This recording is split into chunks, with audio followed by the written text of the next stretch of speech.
Hey guys, this is Hunter Leavine, and thank you for listening to the Captain's Collective. Today we have a special Father's Day episode, and this episode's special in two different ways. First, in it we sit down and interview my father, Chip Leavine, who runs FC Charters in Carrabelle, Florida, and started his guiding business after 30 years of being in law enforcement with the Florida Fish and Wildlife Commission. It's also special because it's dedicated to Josh's dad, Bob Wells, who passed away back in 2016 and was an incredible husband, father, pastor, friend, and angler.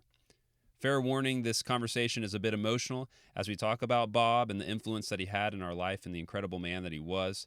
But I know that you guys are going to enjoy it. Thank you again for listening. This is the Captain's Collective. Success is a gift. Excellence is the only thing to strive for. Out in front of those, tried to eat it. He tried to eat it. Hit him. You got him. He's on.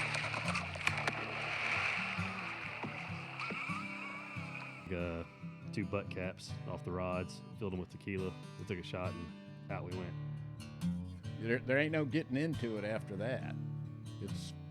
You're hooked. It's a bad habit.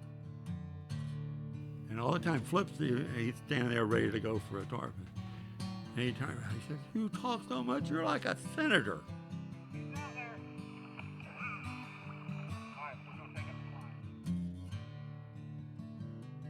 All right. Well, hey, I'm excited to have a special Father's Day interview. And before we get into the interview and interview my dad, Chip Leavine, we just wanted to take a moment, too, to dedicate this podcast to Josh's dad, Bob Wells, who we lost back in 2016. And this can really be a challenging day when we talk about Father's Day because so many of us have been impacted by great men. And we've been blessed to have awesome fathers, but it's also a challenging day, too, for those who have lost people that they've loved and held dear. So I asked Josh just to give us just a little bit of background and story about his dad and then how he has impacted our lives as well. Wow, how would you describe Bob Wells? I think, one, he loved the Lord. Two, he loved his family. He had me. I was his third son. He had two sons before me. I had two older brothers and a little sister. And then my mom, I think we were, besides serving the Lord, we were his first priority. And three, he loved the outdoors. He, from a very, very young age, I mean, riding around in a car seat, we were out in the woods, we were on the boat, just outside enjoying God's creation, hunting and fishing. When I was 10, we moved to a lake here near Tallahassee, and he always told me, he's like, "This is going to be the best thing that ever happened for you," you know, and it was, you know.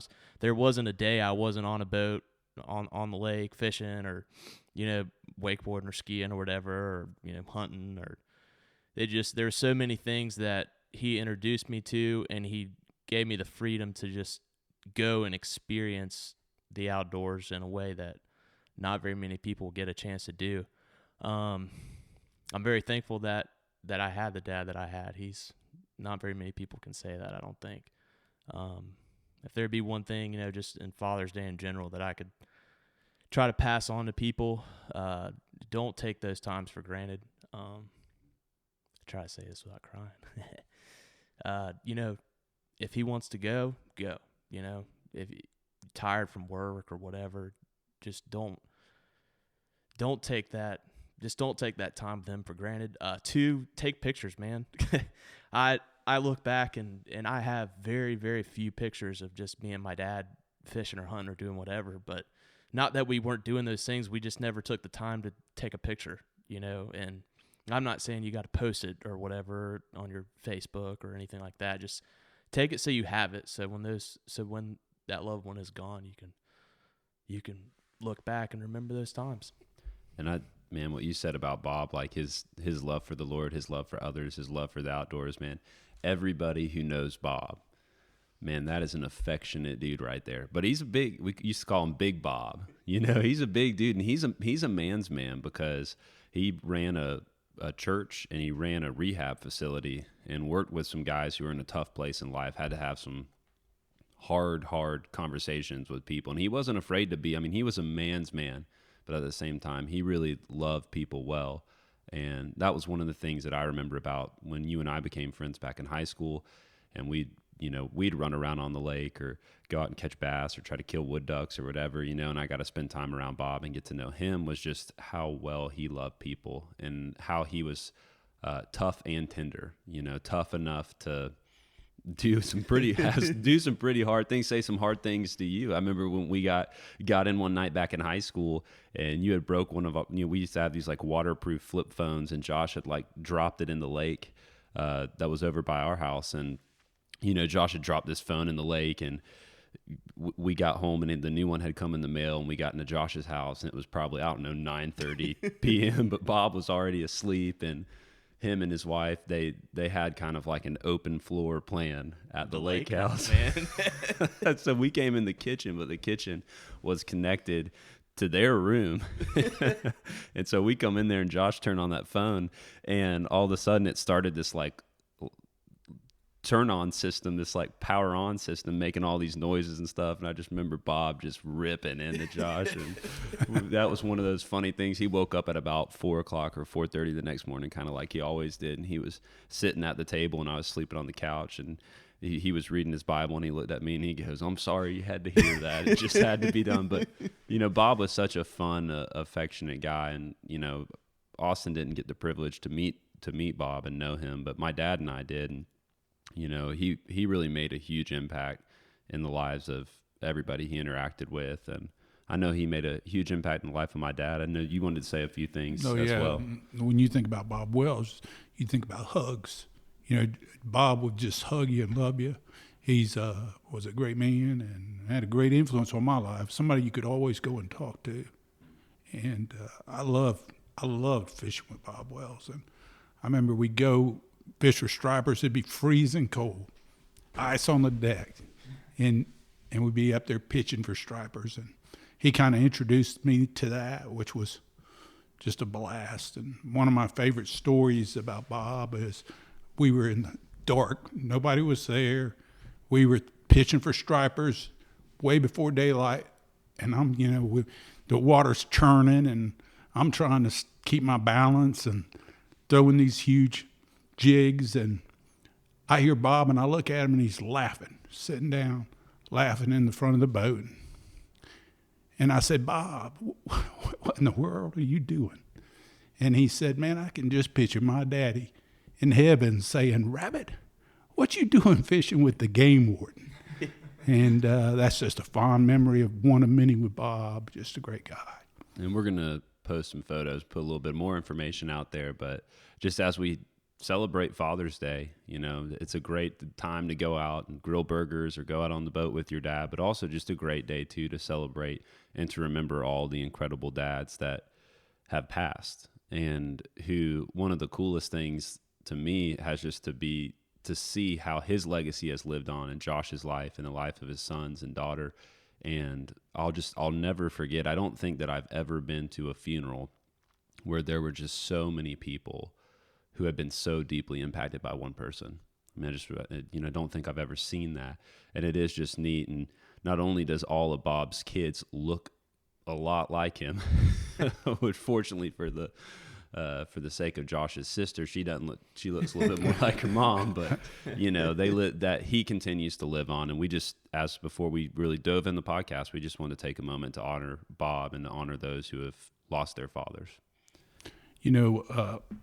I remember one time, I never had the honor to fish with my grandfather, and I knew he was a great fisherman. More important than that, I knew he was a great man. So I told my mom one time that I was, I wish I would have got to know my grandfather, and she told me you did, but it was through your dad. Mm.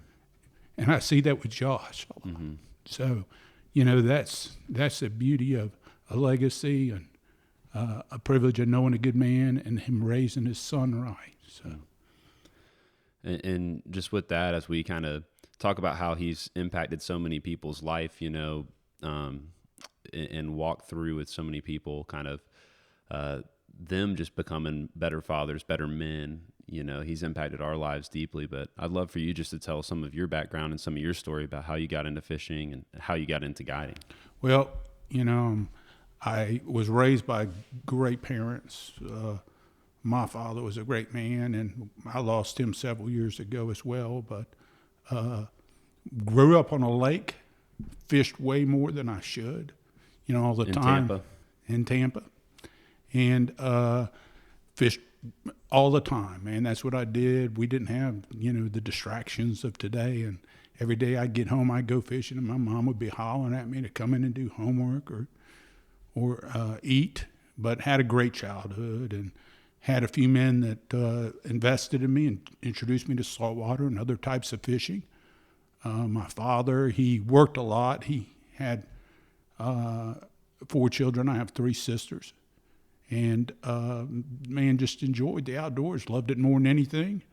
Went off to college for a year, decided it wasn't for me. Had an opportunity to go to work for Hillsborough County Sheriff's Office in 1981. Went to work there, loved it, believed in what I was doing, believed in the law, was passionate about it, and ended up being a canine handler with Hillsborough County. And then in 1987 went to Game and Fish and worked there for 28 years, Fish and Wildlife in the end. So I had 33 years of law enforcement, 28 of them were with Florida Fish and Wildlife.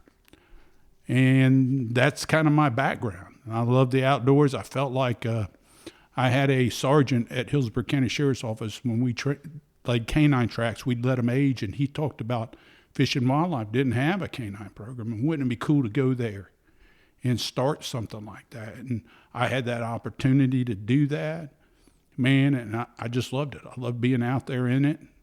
I loved serving the people that enjoyed the outdoors. And I retired from Fish and Wildlife in 2014. And then, as you well know, I ran some boats for a while and had the opportunity to learn from an older fella a lot about fishing and fishing offshore, and opened a charter business.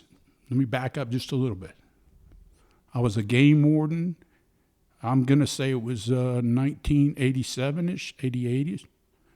I was in Homosassa Springs, and I met a guy who was just starting guiding, and that's Jimmy Long. And at that time, I wanted to guide, but our agency wouldn't allow us to do it. So, I kind of kept track with Jimmy through the years and talked to him and watched. And then once I retired, I was in a position to kind of just fulfill that dream of 28, 30 years ago, and started chartering. Mm-hmm. Can you tell us, too, a little bit about your charter business, the boat you have, and kind of how you target different fish? Right. So, I've listened to some other podcasts, and I had the advantage of having a pension and having worked. That put me in a good position, leverage-wise. And I knew I'd ran a lot of boats and wanted a particular boat. And it took me a year to find the boat. I looked at, I think there were 5 for sale that year that I know of. I looked at 3 of the 5, 2 sold before I got to them. I bought a Parker Big Bay. Mm-hmm. A lot of people don't know that boat or haven't seen it, but it's a short tunnel haul. It's capable of going offshore. It's capable of, they claim, running and drafting 10 inches of water. I love the boat. It's a good, stable platform. I knew it was a well-designed hull that would last a long time, and that's kind of what I was looking for, a comfortable ride, that was stable. Yeah, it has a cobia tower on it, and I've been very happy with the boat. And could you tell us just a little bit more about what kind of fishing you do? So I do inshore and nearshore charters, and I started doing, trying to just be very diverse. I only wanted to do so many trips a week. It's grown from there significantly. I've learned a lot. I love doing it. There's nothing else I would rather do than what I do. And I like the diversity of it all, So I've done everything from mangroves and grouper to trout and redfish. I do a lot of trout and redfish, triple tail, cobia. I like sight fishing. That's something I love to do. And, the last 3-4 years, I've spent money and time trying to posture myself for tarpon charters. But I am just, it's been a great adventure. I feel very blessed to be able to do it. And something that I've noticed that you do really well when I've worked the boat with you or just hung out with people who are clients or even people who have invested in you, other guides across the state, is you put a big price tag on relationships and building relationships with people. Could you talk a little bit about how the idea of relationships has really come into your business and how you try to live that out as a guide? Man, first, I feel like, that I was called to do this. And I just say that in a way that, it was put in my heart a long time ago. I was given an opportunity 30 years later to do it. The next thing is I think everything's about relationships, not just guiding or whatever. Father's Day is about relationships. This podcast is about relationships. So, when I look at my clients and building that base, I care about every client that comes to me. I really would rather take the same client 10 times than take 10 different ones. Maybe that's indicating that I'm doing something right and they want to come back. So, I really want to build on the experience for my client and make it a better experience every time. And then I also want him to promote me from that aspect. But so by taking him more times and building on that, I build a deeper relationship too.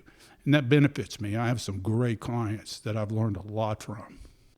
And what tips do you have for people as far as, I know, like, you text them a few days beforehand, you keep them up to date with what's happening with the weather, you call them after, check on it. What are some things that you try to do that enrich that relationship? Well, as soon as somebody charters me, most of my charters are from referrals. So they have an idea from somebody that's already been on the boat with me. I really like that because I say this all the time, but the people that have ridden on my boat, I like. They're great people. And the chances are the people they're referring are friends of theirs and are similar, and they know what to expect. So, as soon as somebody contacts me, I start a dialogue with them. I try to keep them informed. I try to do everything I can to make that experience as good as I can for them and serve them. I feel like that's my privilege.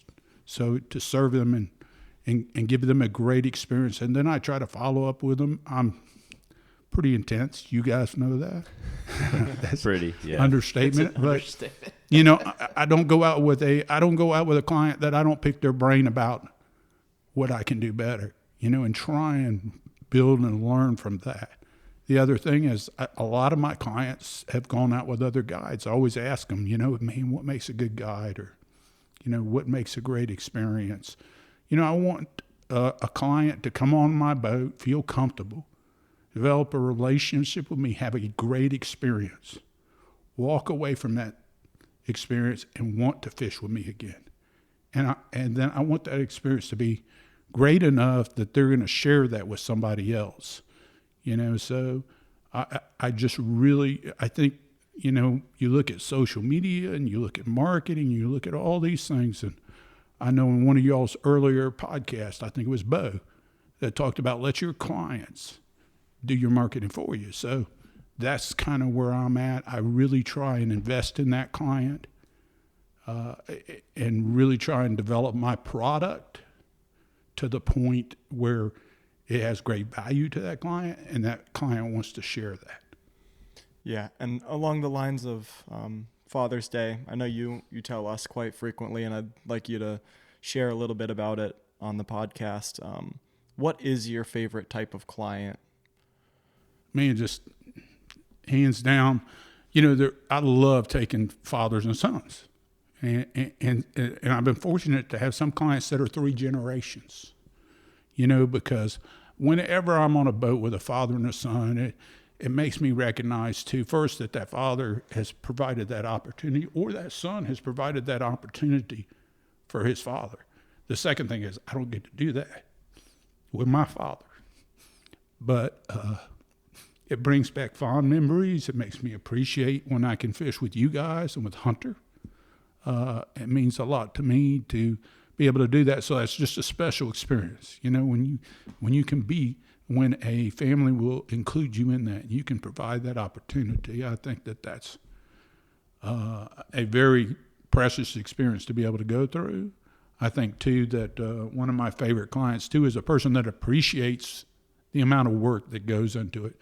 I read in a book one time that a lot of people are in love with the idea of being a guide. There's so much work that goes into it. To be good and to be successful, I mean, anybody can just take you fishing, put you on a boat and take you out there. But to be good, it takes a lot of work. So I work hard to put good equipment in my clients' hands. I spend more money on equipment. You know, I fish high-end stuff, and I fish high-end braid and fluorocarbon, and I have an expensive boat. I try to make that experience to give them the very best. I like a client that recognizes that, you know, sees that that I'm rolling out the red carpet for them. Yeah. So that makes it good. And when a client sees that, they're more apt to share it with, like you said, give references and tell their coworkers, their friends, that this guy is putting in the time and putting in the work. And I think they appreciate that. And one of the things that I've noticed is, you know, there was a time where a lot of the people I interacted with and taught with, you know, it was all about the photos at the dock with how many fish can be there and the group of guys standing around. Nothing wrong with that. But one of the things when you really see people light up is when they're talking about memories and being able to go out and have a good time. I mean, we were just 2 weekends ago, we were in Homosassa tarpon fishing together on a father-son trip, and I was on the casting platform, and we had a good trip as far as feeding fish goes and the fishing aspect, but we were having fun, and my dad went to hand me my phone, and I don't even know if y'all know this story yet. He went to hand me my phone, and I guess somehow hit the combination to call the police, and then it started to kind of siren off, and I grabbed the phone and disabled it and said, you know, just disregard this alarm or whatever. And then I just threw my phone in like the dry box, and I just kept fishing, and you know, nothing's going on. 30 minutes go by, and all of a sudden Chip gets a phone call. My dad gets a phone call from the Coast Guard. It's like, hey, are you with Hunter? You know, and he's like, how do you know? Yeah, well, everything's fine. We're up here, you know, and then we're like, oh my gosh, you know, better call my wife. So my wife, the Coast Guard had called my wife, you know, they called my wife at like 7 a.m, you know, and where's your husband? We got an SOS call. He's on the boat in Homosassa. And my wife's like just panicking, like what's going on, you know, and just this huge ordeal. I had like 10 or 15 missed calls from FWC, Coast Guard, you know, NYPD, NCIS, you know. You know, and it was just I was a little shook at the beginning just because I didn't like thinking about my wife being that upset and everything. But then as soon as that weared off, I really realized how funny the situation was. Like, that's like a memory I'll never forget. And I think that's something that I know that you value a lot, is you're not just taking people to catch fish, but you're allowing people to have these fun memories. And, you know, I think that's something that every guide or every father and son and people who fish together should really value. Hey, let's go out and make some fun memories. Well, you know, every great trip has a story, you know, an experience of some sort. And I'm a very, like we've said, I'm a very intense person. And I learned, Noah Stewart one time said something to me that really rang true. And that was, you know, you got to stop and savor the moment. Because a lot of times I'm thinking, we get a fish on the boat, I'm thinking about the next fish. I've had people ask me, what are you thinking about? I said, I'm thinking about the next fish.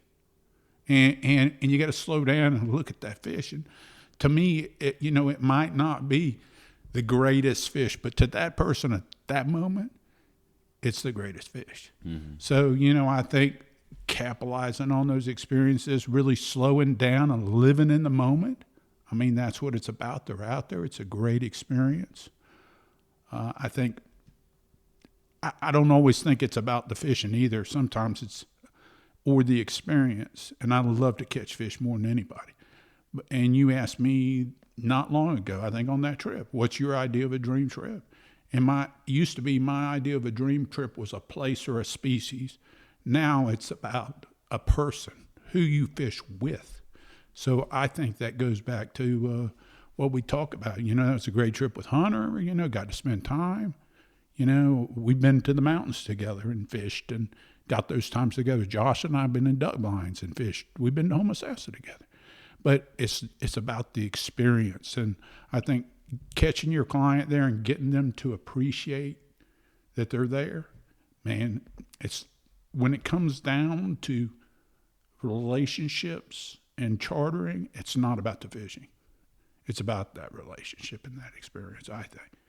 Man, I love fishing, and I work hard to do it, but I really enjoy, that was one of the things about the business that I learned and love so much that I didn't really see coming, and that is the building those relationships. Yeah, and you see it so often. Some of the best guides are good at making those relationships. They're like a people person, and that's why they thrive. They make those close relationships with clients, and then they get the referrals, and they have the repeat clients that have been fishing with them for 5-10 years, and you always see the successful people are the ones that are doing that.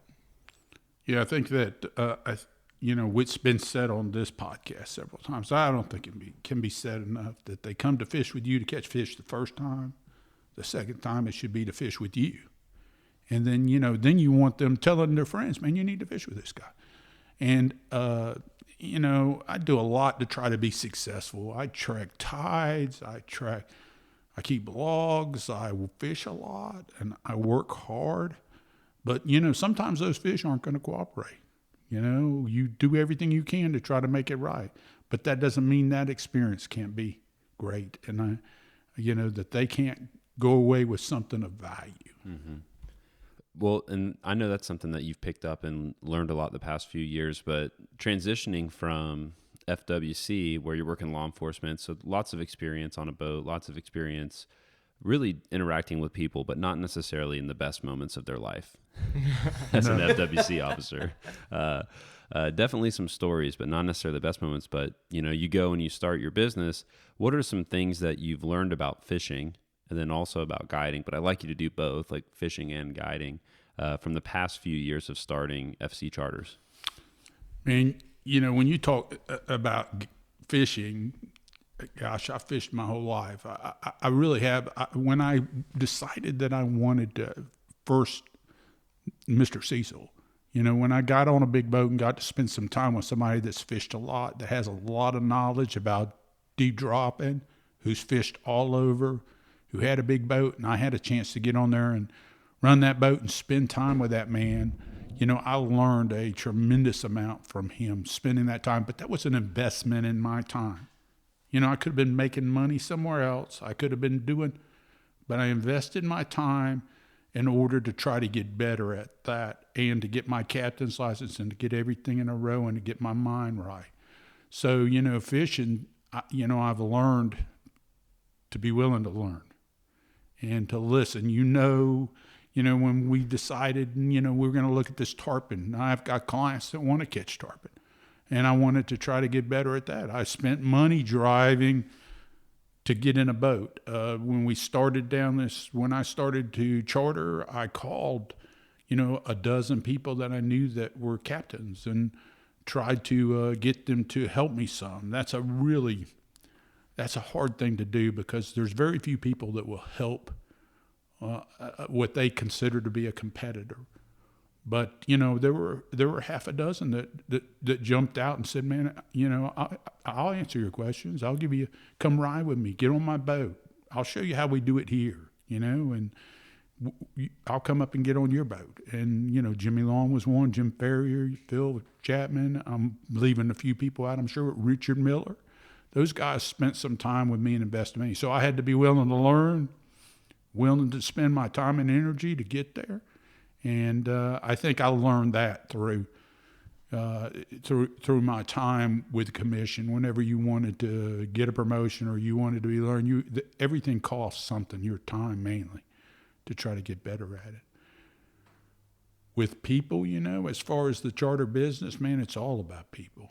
And it's all about just getting to know people and building that relationship with them and being willing to go the extra mile. We use that... we use that an example that, Jesus set for us to serve others. So, when I look at somebody on my boat, I have an honor it's a privilege of mine to serve them and to try to provide them with this great experience and share something, the outdoors that I love. I spent 28 years of my life protecting it. Buried friends, that lost their lives protecting it. And it's just a privilege to be able to share that with people. And so that's all about people skills, I think, developing those people skills. We've had this discussion, and man, it's probably a podcast in itself. What makes a great captain, or what makes, you can be a good fisherman. That doesn't make you a good guide. And you can be a good guide, and you might not be a good captain. You can be a good captain, you may not be a good businessman. So there's so much to it. I think Tom Rowland, in some of his podcasts has made a good point about that, that there's so many facets to it. And Nary, just his analogy about the pie, that it's just the smallest little slivers of difference that takes you from being a good captain to a great captain. But you got to be able to pay attention to learn what those little slivers are, and you got to be able to build on that. That's kind of where I stand. I don't know how long I'll be able to charter. I'm an old guy in this game, but I love it, and as long as I do it, I'm gonna try to do it better. Man, and you talk about serving people, and I don't think anybody as a guide serves people better than you do. I mean, Hunter's seen it, Austin's seen it, mating for you, and it's like no one is out there grinding as hard as you.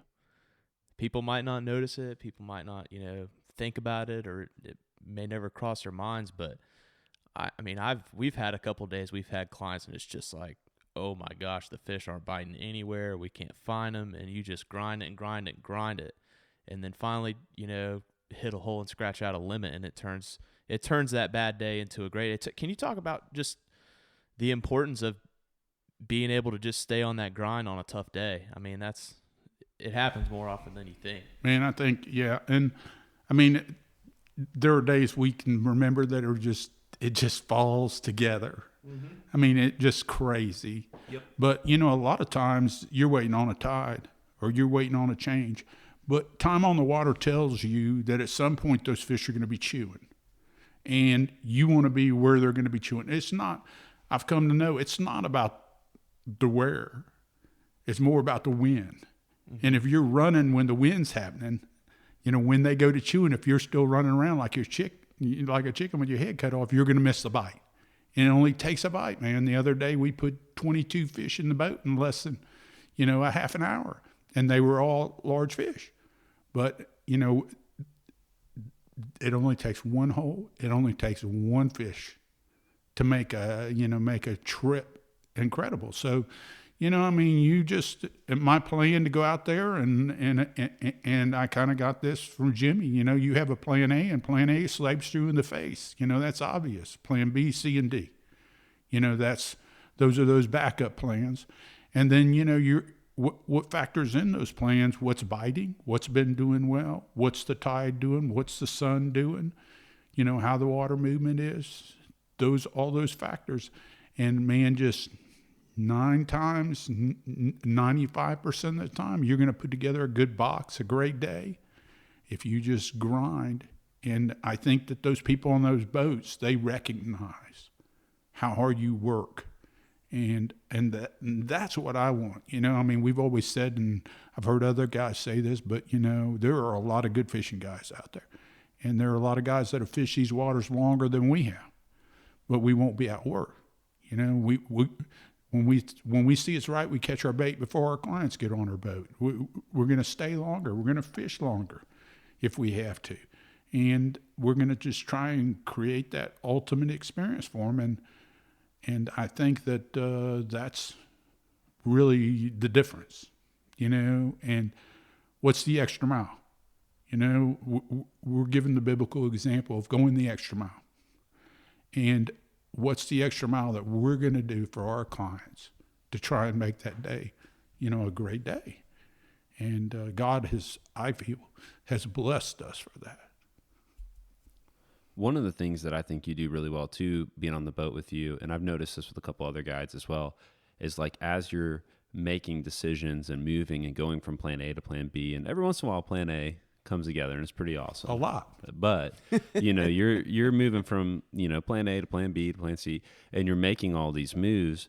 But one of the things that I've seen that you do and other guides do well is, you kind of narrate what's happening, and you don't necessarily overpromise, and you don't, want to get somebody's hopes up, but you're kind of explaining, okay, here's what's going on. Here's what we're thinking through. We're going to wait for this tide to get up to go target this fish. So in the meantime, what we're going to do, we're going to go check some of these buoys over here. Or, you're narrating, you're talking them through your thought process, which shows that, it might look like you're a chicken with your head cut off, but there's some intentionality in what's happening. And I also think that, obviously you have some people who get on the boat and they just want to kick back and drink a few beers and relax. But most people in your fishery are pretty serious fishermen, even if they don't know much about saltwater. It's not the shopping destination of Florida on the Forgotten Coast. No, and most people, I've got a really good rebook, Barry, and I'm just thankful. Plan A falls together a lot of the time.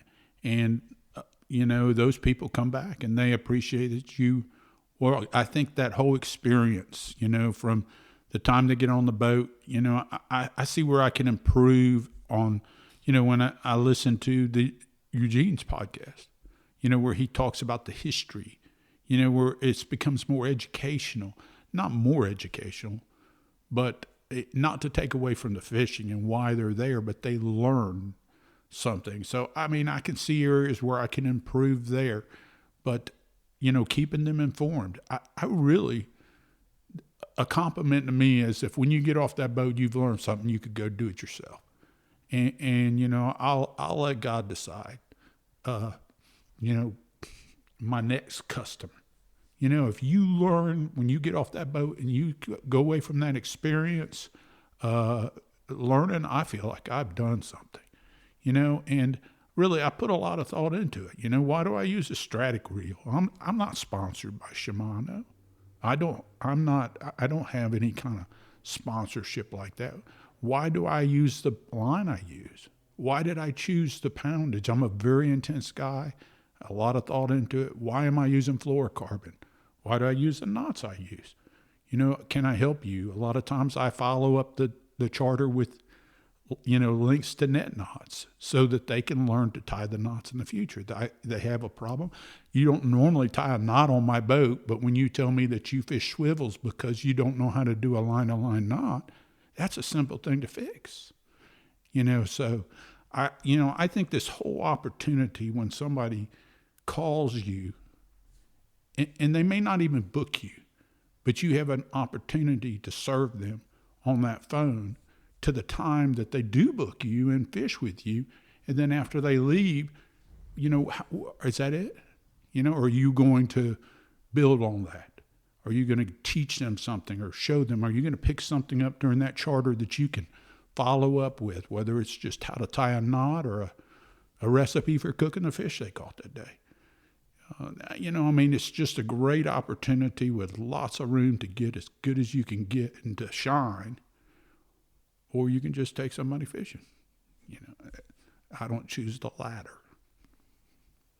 Yeah, I think it's so important, and we've used the analogy before. I know Hunter has of a full cup can't receive water, and I think you display that so much within your business of not only being a teacher for your clients and like wanting to instill wisdom that you've got, but constantly studying your craft and constantly studying the environment that you're in.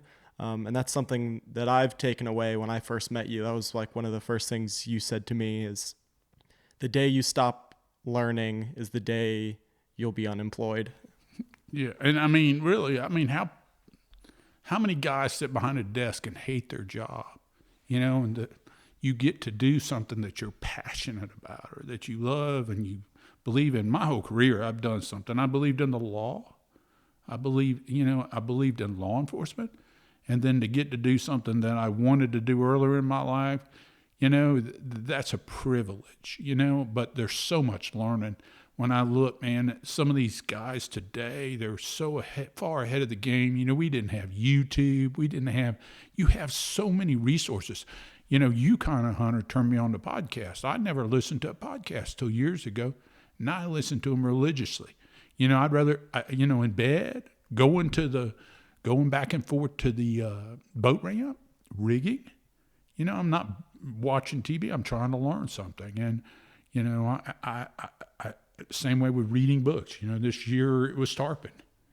We've all benefited from, Andy Mills and Bill Bishop and, Frank Sargent and, all these different books we read, and just trying to get better at that craft and learn, what works. How much studying have we done into how to tie leaders, and what leader knots we want to do, and what our links, what's our recipes going to be, and to me, there's so many ways.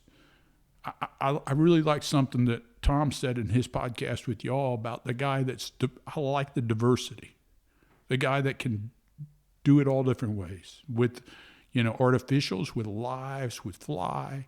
There's so many different ways. And I think about one thing about some of the old commercial trout fishermen fishing with cane poles and pigfish. There were things when you first started talking about this idea of this podcast, there are all these captains, man, the Nat Raglins, the Harry Spears, these guys that have done this for so long, that have learned so much, that are, that are getting older, that we're going to lose. And, for me, when I called those dozen people and half a dozen of them replied, I saw that, man, there's just so much out there to learn. I don't know how you tap into all that. Could you give some advice on how to appropriately approach guides, whether you want to get into guiding or you just want to be a great fisherman? There's a lot of people I know who they enjoy this podcast, but not because that they're a guide, but because they really want to be as good as they possibly can be, and they respect people who are putting in the time and have built their life around this business.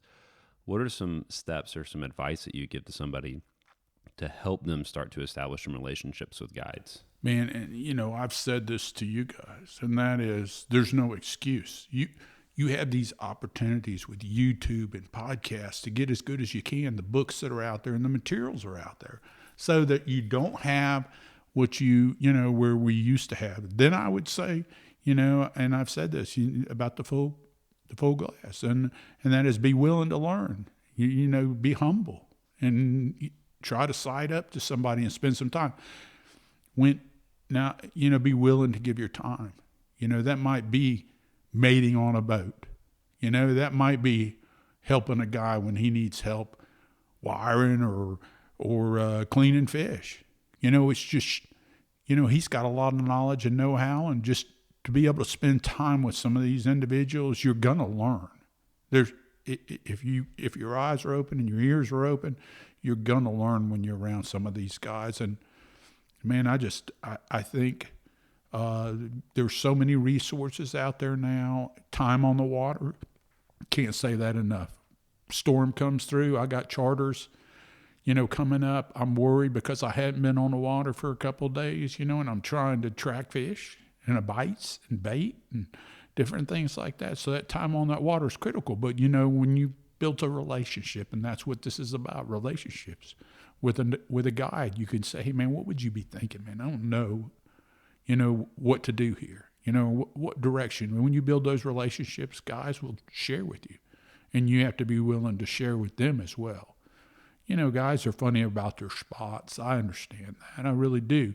But, if you're willing to learn and you're willing to look at it broadly, don't try to take some guy's, spot from him or whatever. Look at it broadly, then I think guys are willing to share with you.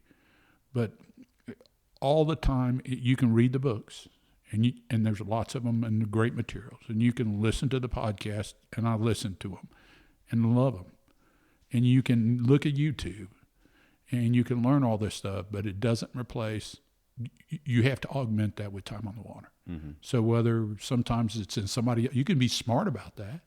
You can be a mate in somebody else's boat on somebody else's gas and maybe picking up a tip, or, you're out there on your own, figuring it out on your own. But I think the advice is be open-minded, use the resources that you have in front, and develop relationships with guys that are willing to bring you along. Yeah, I think that was something that was pretty shocking to me on our trip back home from North Carolina, the mountain trip we did. it amazed me how many phone calls you had made to check in with guides around our area, and that those relationships you had made, because you had missed those couple of days just being in the mountains, but you were calling them and checking in, and they were checking on how you were doing. And it was something that, as an outsider not in the industry, I didn't think ever happened. I thought like fishing guides were sort of holding their information, and like sort of every man for themselves, but it just really opened up my eyes to even more to not only like the mentorship roles that happen, but just the community that at least this area has. I don't think it's, I think you develop these relationships with a few guys that you know, and listen, if a guy calls me up, if I can help him in any way, I want to help him. That's part of that relationship. Two, that's me building a relationship that could lead to greater things for him or for me in the future. And I feel strongly about that. There's just so much that goes that people know. I wish that there was a way to show, and I've thought this through several times, what goes into a trip. What goes in.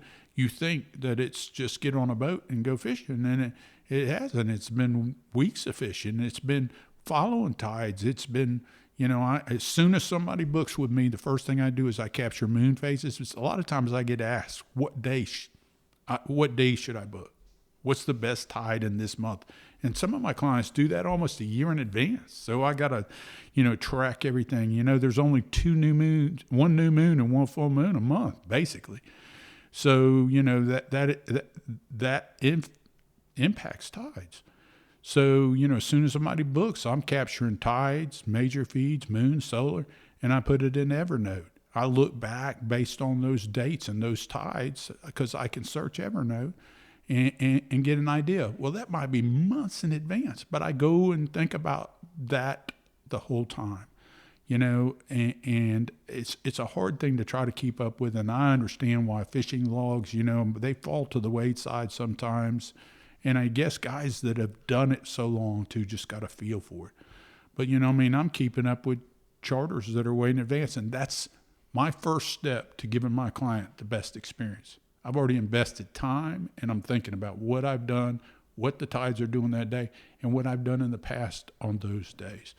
So, then from then, it's everything from having the boat ready, rigging, baits, everything you're going to do that day. You're going to talk to your client. In my case, 10 days out, I start giving weather and fishing forecasts. So every night when I sit down, I've got 7 or 10 people I got to communicate with. Hey, look, it's still looking good. Tides are this is happening. Here's what we've done here lately. I try, and that's started building that relationship with that client. Then when that client gets on the boat, sometimes we have bait. We've already done our bait work if we're fishing bait sometimes, and that's extra money out of my pocket to go get it early. And sometimes the tides don't dictate that I do that. Man, that whole experience, the water on the boat, everything, the welcoming them on the boat, informing them, talking about the area, taking them out there, fishing. I always have extra rigs. I don't believe in a client not having a pole in his hand. So if a client's got a tangle, man, we put another pole in their hand, and we try to keep that experience, keep them fishing the whole time. And I've heard on some of the other podcasts Rob talking about it's a numbers game. If I'm healthy and I can push and put my client in front of more tarpon, then I'm gonna do better in the tournament, but because I've gotten more shots. It's the same way with whatever kind of fishing. You keep a rod in the water, and you keep a rod in your client's hand, and it's going to happen sooner or later, So that's a lot of extra gear and a lot of extra rigging and a lot of extra service. And then, once you're done following up with that client after he leaves and he's left the dock, at the end of the day, you're absolutely exhausted. You got a boat to clean. You've already possibly cleaned fish. You got to get your rigs ready for the next day. You got to talk to your 7 to 10 clients coming up the week before, and you got to follow up with a client that just left you and tell them, man, what a great time you had with him. Here are some links about some of the things we talked about today. If we can do something better, let us know. It's a lot of work. That was another thing that I've learned in order to try to do it, at least to my level of intensity. Could you share a few apps or books or just things that you use, whether it's to track wind, tides, or just helpful book recommendations too? And so I've got about 7, weather programs that I follow, and tide programs that I follow all the time, and I'm checking. I use Evernote, and I pay for the Evernote service. It allows me to upload pictures from the day from my fishing log. It also allows me to do screen captures on tides, wind, major feeds, that kind of stuff. So when I book my trip, let's just say it was the Wells charter, Josh Wells, if he booked me today for 2 months from now, right away I capture what the tides are for that day. And I capture 2 feeding periods, and I don't ever know my weather until then. And then I can go back and look on those tides during that period of time, what I've done in the past. Maybe he wants to fish a particular species. I can search Evernote for triple tail. He wants to fish triple tail. I look at triple tail. Every note that I have that has triple tail in it comes up. So, I'm a big believer in Evernote because it allows me to search and it helps me out. So that's my way of tracking it for a journal. Sometimes I get so busy that it's hard for me to go back. I have to go back 2 or 3 days back and fill it out. But I can do that because I took pictures on that trip, and that's another thing that I would like to. I try and take pictures, but I don't always do the job that I would like to do with that. That's one of the things I like about having a mate sometimes, because they can help me with those types of things. Because that's a great, when the client doesn't have to wait for a picture or doesn't have to worry about pictures, when you're there taking them for them, it also gives you the opportunity to recontact that client after the charter with the pictures by text or by email. So, I use direct marketing, and you kind of push me in that direction, Hunter. I'm not big social media. I really don't have time to get on there very often and post pictures, and I have, probably varying opinions about social media and what it's doing to fishing and guiding. I agree with, I'm not so sure I'm on the same page as a lot of people, but, I don't know how guys have time to be on social media so much. With all the things I described to you, it starts at 4 a.m. and a lot of times it's passing out at 10. So I don't know about that, but I do believe in this, and I believe in direct marketing my clients. And I send my clients, let them know what's going on. I share with them personal stuff, that we're going through as far as just personal thoughts. I send them stuff here on the trout regulation changes, things that I think that they would be interested in. I can track my open rate with my clients, and it's really just a direct communication. I used to try and do that by doing a blind CC email. But there are programs out there that give you a more professional and a better product, and it will provide the client with great information that they can use. And you use MailChimp, which is really easy to use. I think it's easy for people to think that it's really hard to go online and I don't know how to code or I don't know how to do X, Y, Z, but a lot of something like MailChimp is really easy to download the app on your phone or use online, and it is nice to be able to put together a list of your actual clients or people who are potential clients and be able just to market to them and not just random people following you online. And you're right. MailChimp is what I use. It's easy for your generation. It's a little bit harder for me, but I've learned it, and it's worthwhile because I can provide something I can provide knots, how to tie knots, something we learned about a new product, something about a regulation change that might impact what they like to fish for. I can provide them information about specials or things that we might be having. I can wish them happy birthdays. It's a great product from that aspect, plus the fact that you can link them to pages and different things. So I do like that. You're right. You have a lot of followers. I can buy followers. I can do everything. I've learned that about social media. I don't do that. And some of my clients follow me on social media, but they don't all do that. But I'll tell you what, only a small percentage of my followers are clients. And my clients are everything to me. That's one thing you learn in the charter business, is that client list is critical to you.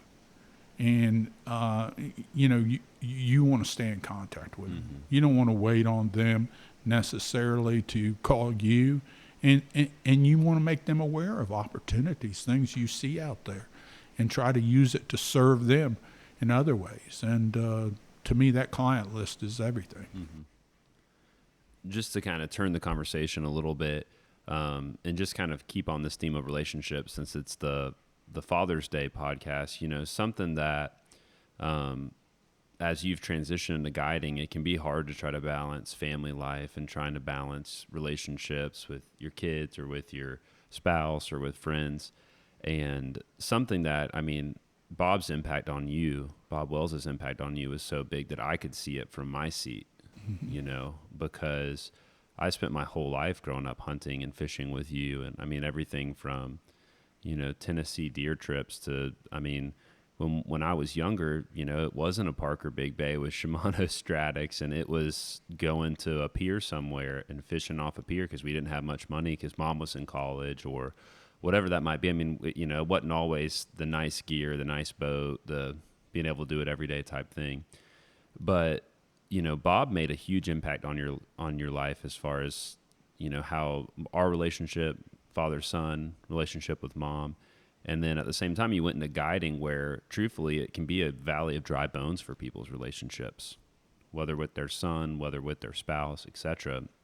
But you talked, too, just a little bit about the importance that you do put, even though you put a lot of time in on the water, to your family and to the ones that you love. Man, I'll tell you this, that anytime I have to watch myself because I am an intense individual. And, your mother knows me well from that aspect, and she knows how driven I am. And, she's a great balance to me. When you build a business, you have to put a lot into it, and it takes a lot. So your spouse has to be supportive of you, and from that aspect, they have to understand the sacrifices that it takes, but you've got to keep it in check. I feel this about anything, when you look at fishing, what kind of fishing, a business, anything, you need to say, is this making me a better man? If it makes me a better man, check. I can go on with this. If it impacts me being a better man, then you just need to shy away and go the other direction and run from it. And, if you're a better man, if you're happy in what you do and you pursue, then you're going to be a better husband, and a better father. And you want that to, if your desire is to be better as a husband and a father, then you got to keep those things in check and that time in check. Your mom tries to get on the boat with me when she can. She loves that. She supports that. Sometimes it seems to me, I think scale has been, I didn't have the advantage. Well, I did. I could have went on to college. I went into law enforcement really early. But learning to scale a business, ideally, and I would love to, fish 2 days a week and just spend 2 days with your mom or with you or with Josh or with Austin or Daniel Evans or any of these, with friends fishing. But, building a business, I've had to take on more and thank the Lord, my business has done well, and I've got clients and I stay booked. And, 4 and 5 days, then your wife's got to understand, my wife has said, I know you don't feel like getting on a boat. Let's do something else. Where she might have enjoyed being on a boat that day. I've been on the boat for 5 days. Somewhere in there's that balance. I don't know what it is. I think you said something to me several times that I think sometimes it's not about the quantity, but the quality and to try and do better at being there for that period of time. And, a lot of times, like I used the analogy earlier, we'll catch a fish and I'm already thinking about the next fish. It's the same way with our spouses, being there, being engaged and not somewhere else, not fishing, not at work. On the phone with clients. Yeah. Right. Or just on the phone in general. That was something that I worked for City Church Tallahassee, and our senior pastor, Dean and Sarah, told me when I got married and began to build our family, he would say, you know, some days, you know, people joke about people who work at church. Oh, you know, you're probably sitting around doing coffee, you know. Well, you might have a day where you wake up, you know, you got to go do something at the facility, and then you go to lunch and you think you're going to a normal lunch, and somebody just told you that their wife left them. You know, they're publicly breaking down in a space, and you're trying to, you know, bring them some counsel and comfort.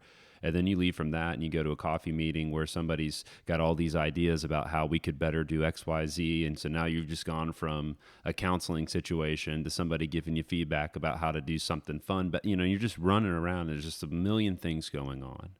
And one of the challenging parts with whether you're a fishing guide and somebody's just venting to you, or whether you're somebody who works in a ministry like me or anything like that, you know, sometimes at the end of the day, it's just hard to wind down. And he told me when I was young and I began to build my family, he said, it doesn't matter how long it takes. Sometimes you got to park that car outside, take a breath, say a prayer, you know, respond to a few text messages, make a phone call if you need to. But when you walk through that door to your family. Don't walk through your door texting on the phone, walk through your door looking at your Instagram inbox. Because when I come home and my little daughter sees me and my wife sees me, you know, they understand that, you know, there's sacrifices that have to be made for work and et cetera, but they want to see you, you know, they want to engage in you. And I think that's something that you do really well is, although you put a lot of time on the water and time into the business, you know, at the same time that you're starting your business, you became a grandpa, you know, and you stayed engaged in my life and the lives of my friends and the life of my daughter. So I just think, you know, that is such an important thing too, is, yeah, I love what you said, you know, does this make me a better man?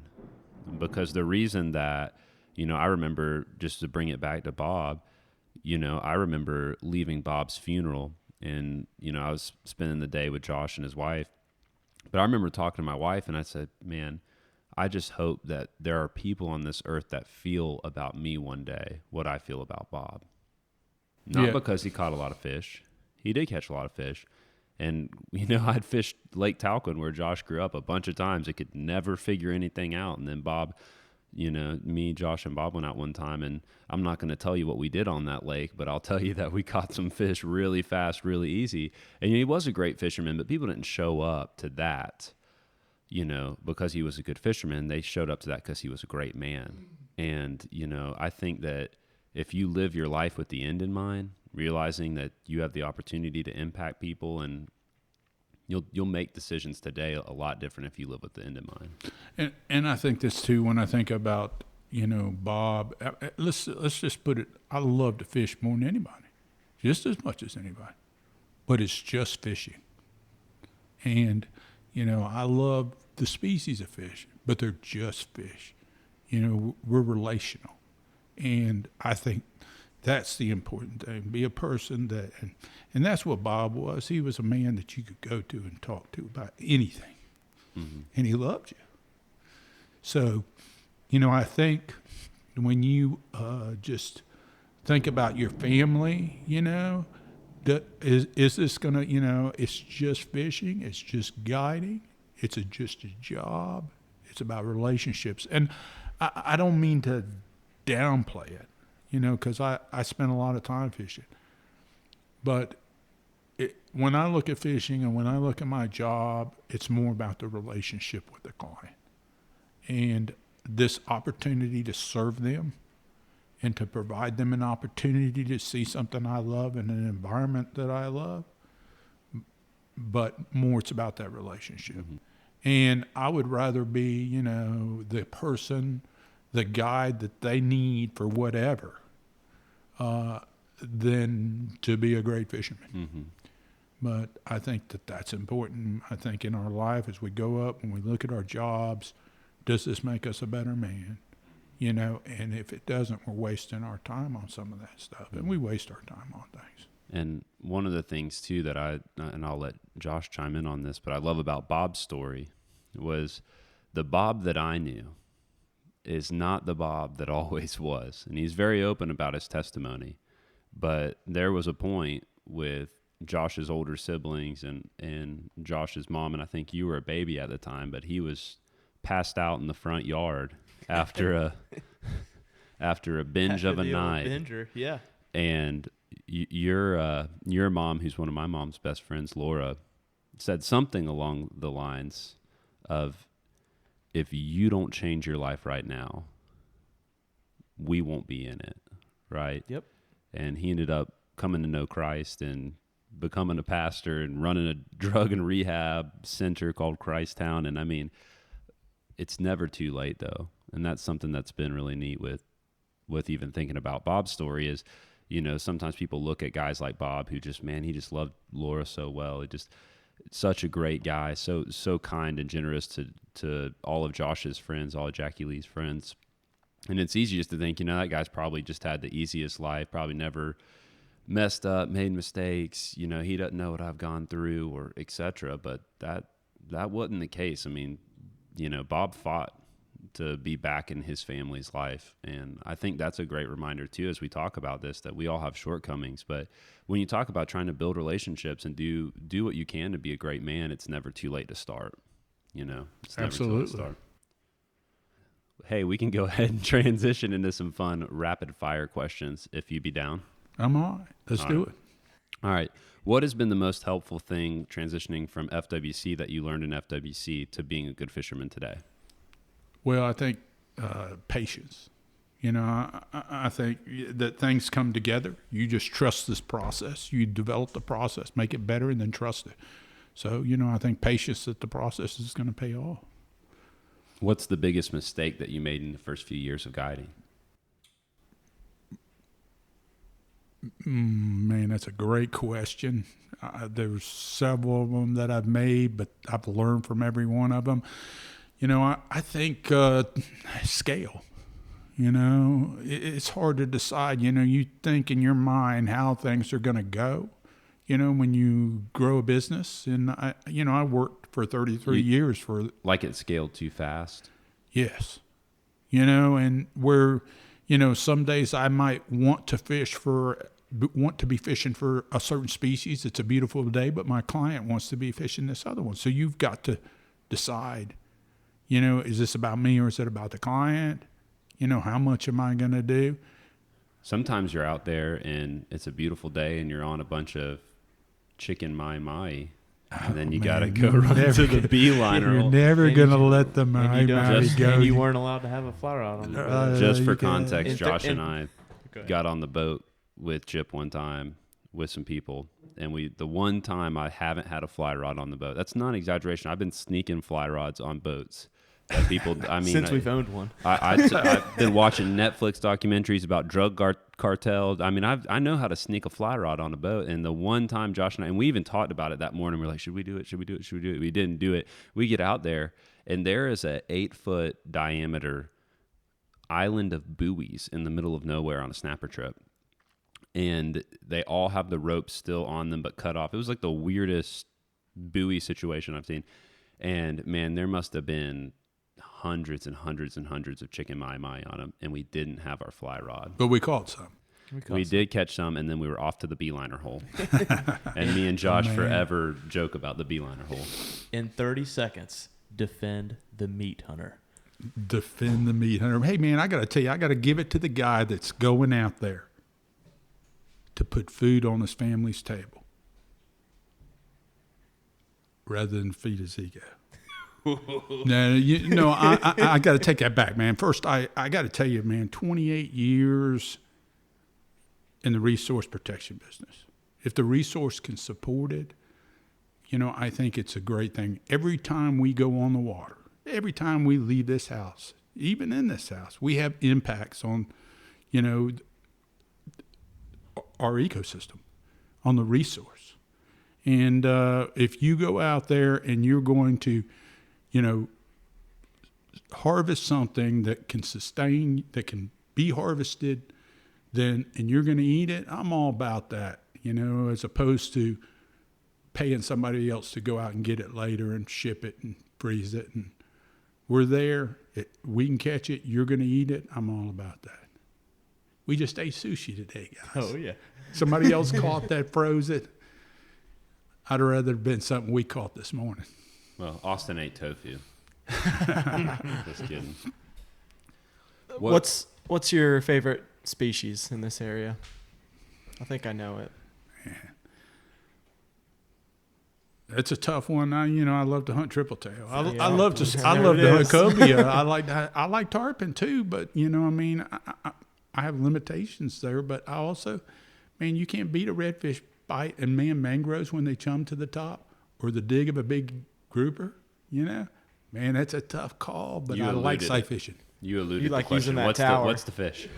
It's the triple tail. It's Is it the triple tail? It's probably the triple tail because of its table fare. Now, if we're just going to throw them back and not eat them, Tarpon. the big silver king. To everyone out there, we will provide a link to a safe space. There are people out there that kill fish, and Chip is one of those men. Well, along the theme, what's your favorite part about being a father? Man, dude, that's a great question. I think, man, just people all the time, will say things to you, and I've given this advice a lot about, man, you got to be proud, and Hunter's right here, but I think being humble, that God's gracious for our mistakes, and He can fill in the gap where we as parents fail. And I think it's that way with business, with relationships. If your heart's right, and you're right with God, then, I think He can bless those relationships. I think my favorite part is to see God's work in, y'all's lives, not just Hunter's, but y'all's lives. What have you found to be the most helpful way when you have new anglers on the boat? What have you found to be some of the helpful things you can do to get them started? Man, you've kind of been on this journey with me, Hunter, and this has kind of come from listening to different captains and how they handle new anglers, about assessing an angler's abilities early in the process. Because if an angler can't cast, I don't need to fish places where we got to be able to cast. Mm-hmm. I got to be able to set things up. So taking the time and not assuming, somebody's skills. I learned that too, was that, a good day for me is so much different than a good day for somebody else. And how do you judge a good day? I've got clients that they don't care if they catch a fish. We do. But a good day for them is just being out there on that water. But, I've had days where I came in and I just felt like it was a mediocre day. And I've talked to the clerk at the store who said, man, those guys said they had the most awesome day in the world. So, I think assessing a client's abilities and working toward that, communication skills, I think there's so much, room for growth there with me. This probably comes from your law enforcement background, but you take really good care of your gear. Could you talk a little bit about how you think about that, whether rotating reels or... So, when I started looking, at gear and whether or not what kind of money I was going to spend and what kind of gear I was going to try and put in my clients' hands. I got good gear. We have a routine. Every night when we come in, we wash that gear a certain way. We wipe it down with anti-corrosion. We loosen the drags on it. I replace the line all the time. I'm picky about that gear. I don't like gear that makes noise. I have, a good number of Stratics. I rotate them in and out. I send them to Bill at Blue Water in Homosassa, and he cleans them for me. I believe in having that gear cleaned. I know that there are cheaper charters than me. So, but it's the cost of doing business, but it's the cost of doing business at a good level. Yeah, and I think it adds value to your business when you value the things that are going into your business. Whether it's taking care of your gear, buying that kind of gear, or even, like you said, logging for years on end of days so you can refer back to that and have that wealth of knowledge. I think any option to add value to your business is something that you should at least weigh, and I think you do a good job of that with your equipment. This is a small example, but I think about it in the terms of my boat.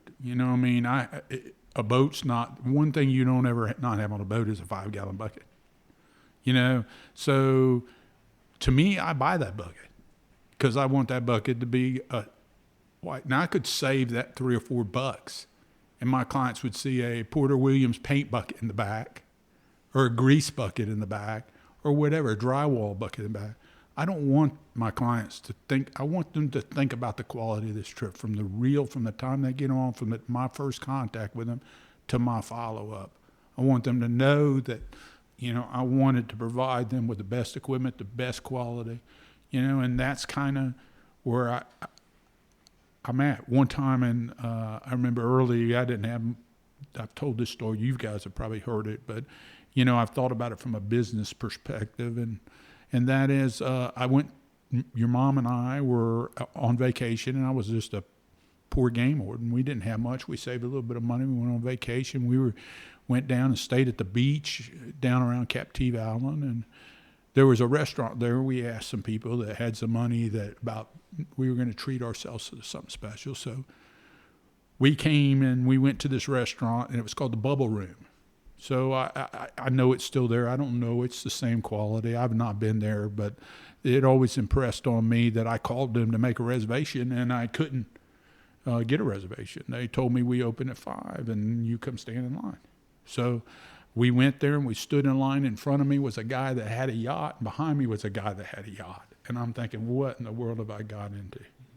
But I'm standing in line with these millionaires. They let us in, and I have the best meal I've ever had.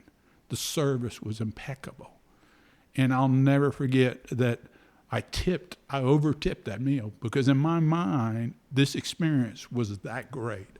That I had an experience here that was hundreds of dollars in my mind. And it was a mistake. I didn't look at the bill. My wife questioned me about it, and I said, man, that meal must have cost. I was just doing the math. And she said it didn't cost that much. So in my mind, I always think about how that experience impressed on me that people were willing to wait in line.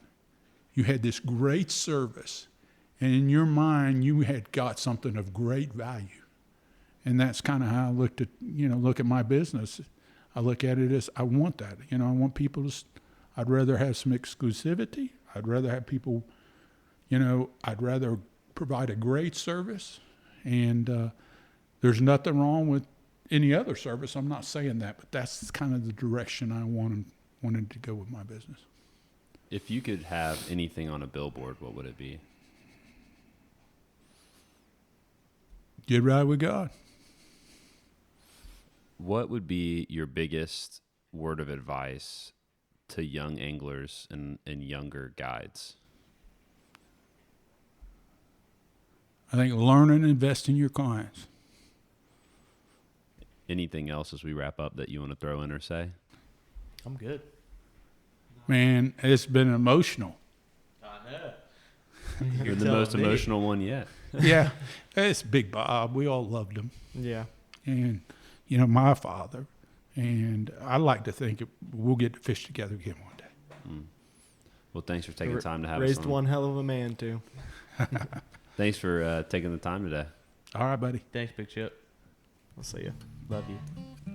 Thanks for listening to the Captain's Collective. Hey, please continue to try to spread the word about the podcast, and we'd love to hear from you. So if you have any ideas or any feedback, please feel free to reach out. We hope that you enjoyed.